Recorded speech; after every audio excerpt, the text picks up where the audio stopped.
Assalamualaikum warahmatullahi wabarakatuh. Hai adik-adik, bertemu lagi dengan saya di Bang Otang Channel. Di video kali ini saya ingin menceritakan dongeng yang berasal dari daerah Jawa Barat, yaitu kisah Lutung Kasarung.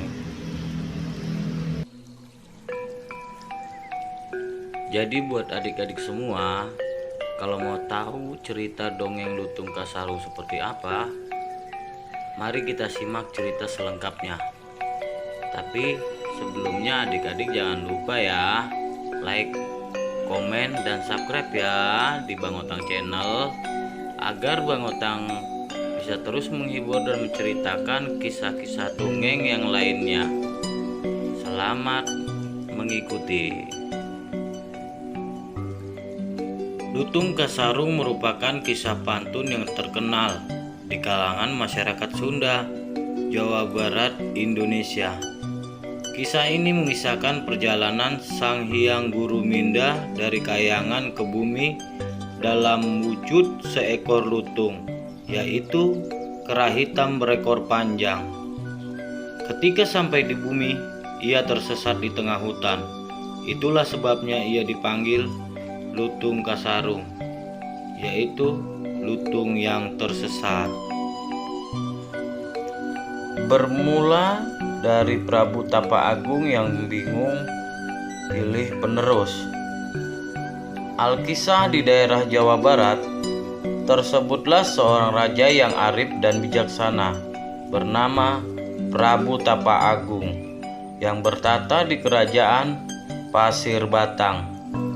Sang Prabu mempunyai 7 orang putri yang semuanya sangat cantik jelita.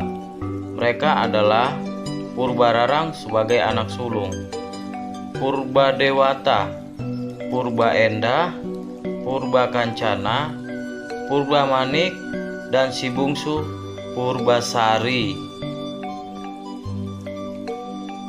Dari ketujuh putri sang Prabu, 5 diantaranya telah menikah dan menjadi permaisuri di kerajaan lain. Kini tinggal Purbararang dan Purbasari yang belum menikah. Namun, putri Purbararang sudah mempunyai tunangan yang gagah dan tampan, bernama Raden Indrajaya, putra salah seorang menteri kerajaan. Dalam beberapa hari terakhir, Prabu Tapa Agung terlihat sering duduk termenung seorang diri di atas singgasananya. Sepertinya ada sesuatu masalah besar yang membebani pikirannya. Melihat sikap sang Prabu tersebut, sang permaisuri berusaha menghibur dan membujuknya. Prabu Tapa Agung pun bercerita kepada permaisurinya bahwa dia bingung untuk memilih di antara 2 putrinya. Apakah Purbararang atau Purbasari yang akan menggantikan kedudukannya? Menurut hukum adat yang berlaku di kerajaan tersebut, yang pantas untuk menggantikannya adalah putri Purbararang, sebab dia adalah putri tertua.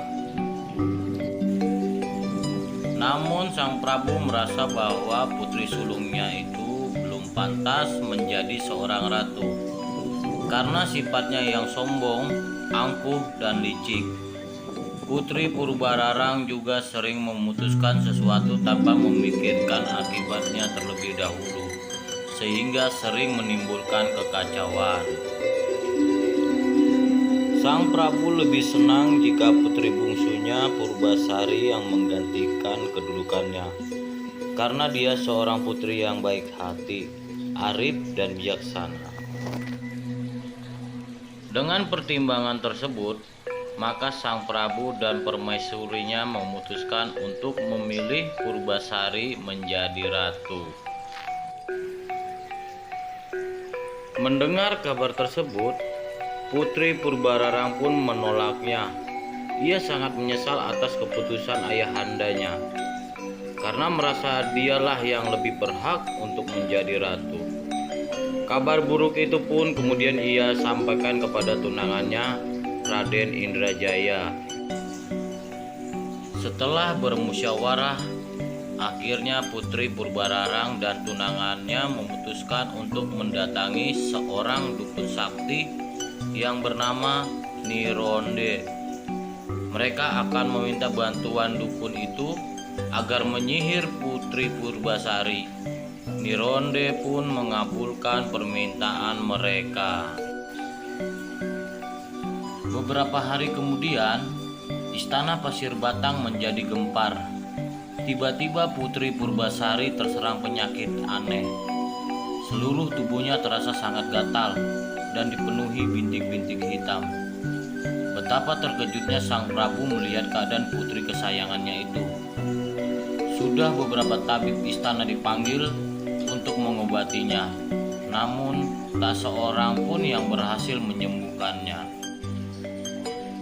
Sementara itu, Putri Purbararang tidak mau menyia-nyiakan kesempatan itu. Ia pun menghasut ayahandanya agar Putri Purbasari diasingkan ke tempat yang jauh. Prabu Tapa Agung pun termakan hasutan putrinya.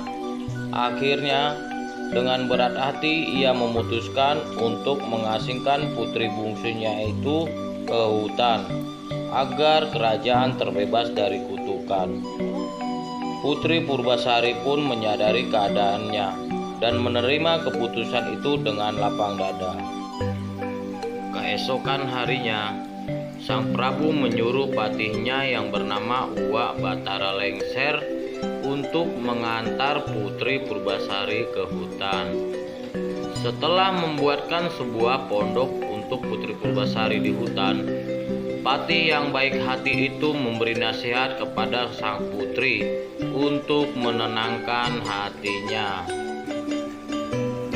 Sejak itu, Putri Purbasari tinggal seorang diri di tengah hutan. Untuk menghibur dirinya, setiap pagi ia berjalan-jalan di sekitar pondoknya untuk melihat-lihat pemandangan dan bersenda gurau bersama hewan-hewan yang ada di sekitarnya. Tak heran jika dalam waktu beberapa hari saja ia sudah mempunyai banyak teman. Hewan-hewan tersebut sangat baik kepadanya. Mereka sering membantu sang putri untuk mencari buah-buahan di hutan. Pada suatu hari, ketika sang putri sedang bersenda gurau bersama hewan-hewan di sekitar pondoknya, tiba-tiba ada sepasang mata yang sedang memperhatikannya tanpa disadarinya. Rupanya dia adalah seekor lutung atau sejenis kera berbulu hitam. Beberapa saat kemudian, lutung itu menghampirinya. Alangkah terkejutnya sang putri ketika melihat lutung yang berwajah seram itu tiba-tiba berdiri di depannya. Putri Purbasari pun tersentak kaget karena lutung itu dapat berbicara seperti manusia. Mendengar jawaban itu, hati sang putri pun menjadi tenang. Tanpa banyak tanya, ia tersenyum seraya memperkenalkan diri dan menceritakan asal-usulnya. Karena merasa senasib, yaitu sama-sama terbuang di hutan itu, akhirnya mereka pun berteman. Sejak saat itu, Putri Purbasari memanggil si lutung dengan panggilan Lutung Kasarung, yang artinya adalah lutung yang kesasar atau tersesat. Kemanapun sang putri pergi, Lutung Kasarung selalu menyertainya. Bahkan ia sering memetik buah-buahan untuk sang putri. Pada suatu malam bulan purnama, secara diam-diam Lutung Kasarung pergi ke suatu tempat yang sangat sepi untuk bersemedi. Dalam semedinya, ia memohon kepada Tuhan Yang Maha Kuasa agar menyembuhkan penyakit Putri Purbasari. Beberapa saat kemudian, Doa Lutung Kasarung pun dikabulkan. Tanah di sekitarnya tiba-tiba menjelma menjadi sebuah telaga kecil. Airnya sangat jernih, sejuk, harum, dan mengandung obat kulit yang sangat mujarab. Begitu matahari pagi memancarkan sinarnya di ufuk timur, ia segera menemui Putri Purbasari dan memintanya untuk mandi di telaga itu. Tanpa ragu, Putri Purbasari langsung menceburkan diri ke dalam telaga itu. Sungguh ajaib sekali. Tak lama setelah berendam di telaga itu, seluruh bintik-bintik hitam di kulitnya langsung hilang, tanpa meninggalkan bekas sedikit pun. Kulitnya kembali bersih, halus, dan menjadi cantik seperti semula. Ia sangat heran, bercampur gembira, mengalami peristiwa ajaib tersebut. Sejak saat itu, Putri Purbasari semakin senang dan sayang kepada si Lutung Kasarung. Ia pun semakin betah tinggal bersamanya di hutan itu dan hewan-hewan yang lainnya. Hatinya sudah menyatu dengan kehidupan alam bebas dan melupakan kehidupan istana yang sering membelenggunya. Apalagi dengan keberadaan kakak sulungnya Purbararang. Pada suatu hari, Pati Uwak Batara Lengser datang ke hutan itu untuk melihat keadaan Putri Purbasari. Betapa terkejutnya ia ketika melihat penyakit kulit sang putri telah sembuh. Ia pun kemudian mengajak sang putri untuk kembali ke istana. Mulanya Putri Purbasari menolak untuk kembali ke istana. Namun setelah didesak oleh sang patih dan dibujuk oleh si Lutung Kasarung, akhirnya ia pun memenuhi ajakan tersebut. Akhirnya Putri Purbasari bersama Patih Uwak Batara Lengser dan Lutung Kasarung kembali ke istana. Setibanya di istana, mereka disambut gembira oleh seluruh keluarga istana, kecuali Putri Purbararang dan Raden Indrajaya, karena merasa posisi mereka terancam. Menyadari keadaan itu, ia pun membujuk ayahandanya agar mengadakan sayembara. Prabu Tapa Agung yang arif dan bijaksana itu pun mengabulkan permintaan putri sulungnya. Dalam sayembara tersebut, Putri Purbararang menantang Putri Purbasari untuk mengikuti dua perlombaan, yaitu lomba memasak dan lomba panjang rambut. Putri Purbasari pun terpaksa menerima tantangan itu karena diminta oleh sang ayahanda. Pada hari yang telah ditentukan, seluruh rakyat Pasir Batang telah berkumpul di halaman istana ingin menyaksikan sayembara tersebut. Tak berapa lama kemudian, kedua putri Prabu Tapa Agung tersebut memasuki arena lomba. Perlombaan pertama adalah lomba memasak.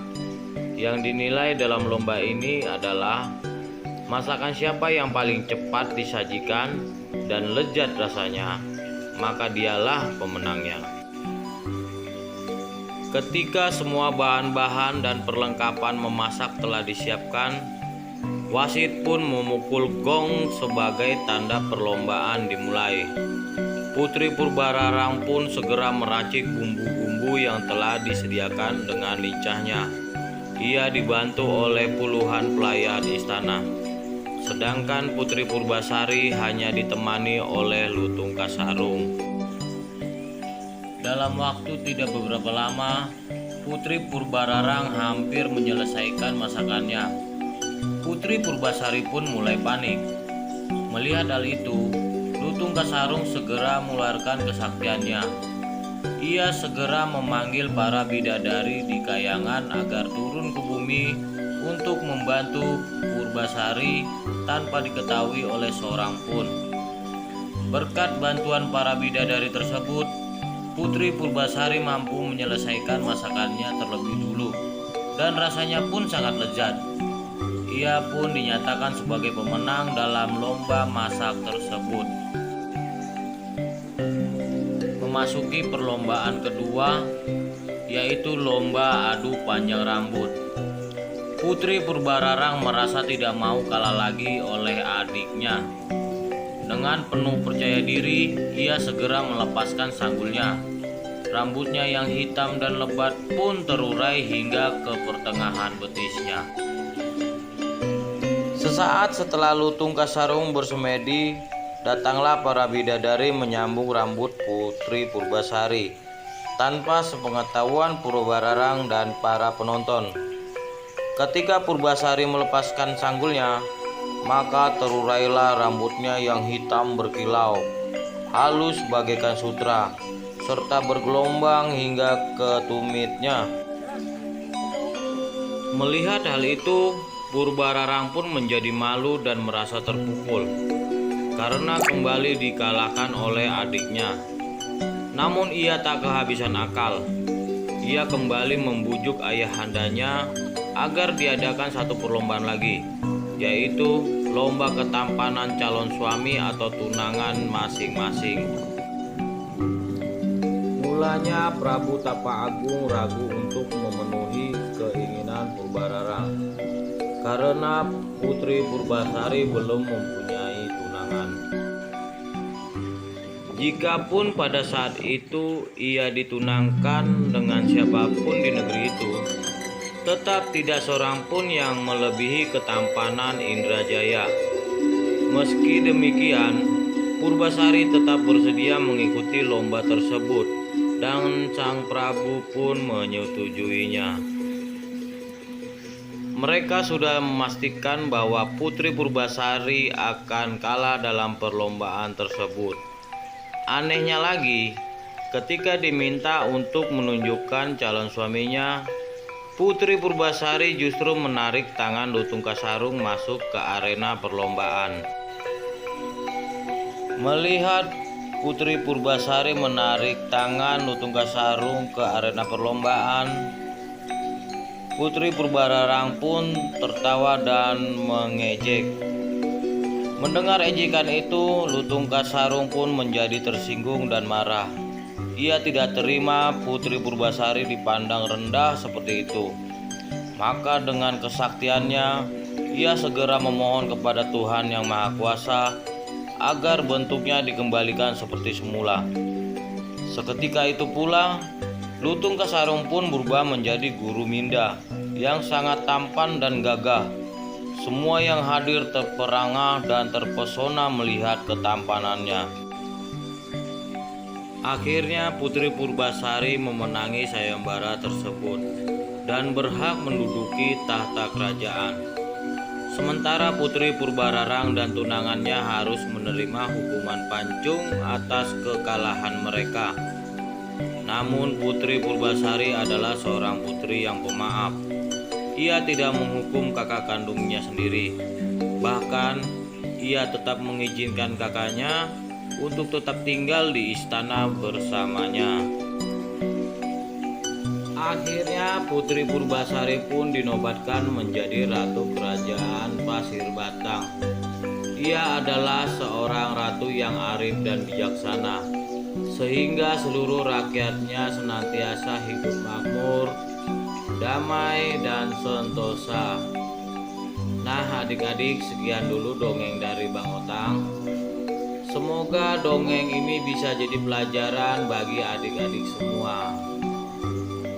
Untuk cerita-cerita dongeng selanjutnya, nanti akan Bang Otang ceritakan kembali. Tetap dukung channel Bang Otang ya. Terima kasih.